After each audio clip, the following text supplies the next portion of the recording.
வணக்கம். கடைசி நேரத்தில் பிளானை மாற்றிய தாவேகா தலைவர் நடிகர் விஜய். உடனே தாவேகா தொண்டர்கள் என்ன செய்தார்கள் தெரியுமா? மிரண்டு போன காவல்துறையினர்.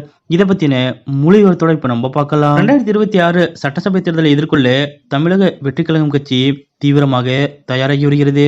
அந்த கட்சியின் தலைவர் விஜய் அவர்கள் தமிழகம் முழுவதும் சுற்றுப்பயணம் மேற்கொண்டு வருகிறார். தனது முதல் அரசியல் சுற்றுப்பயணத்தை கடந்த சனிக்கிழமையன்று திருச்சியிலிருந்து தொடங்கிய அவர் இன்று 2ஆம் கட்ட பிரச்சாரத்தை நாகை மற்றும் திருவாரூர் மாவட்டங்களில் மேற்கொள்ள உள்ளார். அதன்படி 20 நிபந்தனைகளுடன் போலீசார் விஜயின் நாகை மற்றும் திருவாரூர் பிரச்சாரத்திற்கு அனுமதி வழங்கியுள்ளனர். இந்த நிலையில் நாகை பிரச்சாரத்திற்கு சென்னையிலிருந்து காரைக்கால் வழியாக விஜய் அவர்கள் வருகை புரிய திட்டமிடப்பட்டிருந்தது. இதனால் விஜய்க்கு மாவட்ட எல்லையான வாஞ்சூர் ரவுண்டானாவில் சிறப்பான வரவேற்பளிக்க தாவேகா தொண்டர்கள் திட்டமிட்டிருந்தனர். இதன் காரணமாக இன்று காலையிலிருந்து விஜய்க்கு வரவேற்பு கொடுக்க ஆயிரக்கணக்கான தாவேகா தொண்டர்கள் வாஞ்சூர் ரவுண்டானாவில் குவிந்து வந்தனர். இப்படி நிலையில் இன்று காலை திடீரென தாவேகா தலைவர் நடிகர் விஜய் அவர்கள் சென்னையிலிருந்து சாலை மார்க்கமாக காரைக்கால் வரும் திட்டத்தை மாற்றிவிட்டு திடீரென தனது தனி விமானத்தின் மூலம் திருச்சிக்கு பறந்து சென்றார். அதாவது சென்னையிலிருந்து விமானம் மூலம் திருச்சி வந்த விஜய் அவர்கள்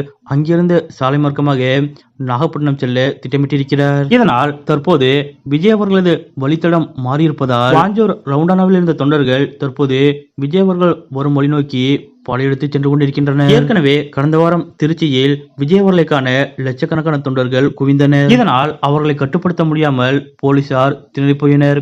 இந்த நிலையில் தற்போது திருவாரூர் மற்றும் நாகை மாவட்டத்திலும் அதிகாலையிலிருந்தே ஆயிரக்கணக்கில் தாவேகா தொண்டர்கள் குவிந்து வருகின்றனர். இதனால் இந்த வாரமும் விஜய் அவர்கள் திட்டமிட்டபடி பேசுவாரா அல்லது கடந்த வாரம் போல் தாவேகா தலைவர் நடிகர் விஜய் அவர்களை ஊர்வலமாக அழைத்து வந்து காலதாமதம் செய்வார்களா என்பதை பொறுத்திருந்துதான் பார்க்க வேண்டும். தாவேகா தலைவர் நடிகர் விஜய் அவர்கள் எப்படி தன்னுடைய திட்டத்தை மாற்றியமைத்தாலும் அவர் வரும் வழியெங்கிலும் ஆயிரக்கணக்கிலும் லட்சக்கணக்கிலும் பொதுமக்களும் தொண்டர்களும் கூடி அவருக்கு வரவேற்பளித்து வரக்கூடிய இது போன்ற நிகழ்வு பற்றிய உங்களுடைய கருத்துக்கள் என்ன அப்படிங்கிறத மறக்காம கமெண்ட்ல குறிப்பிடுங்க.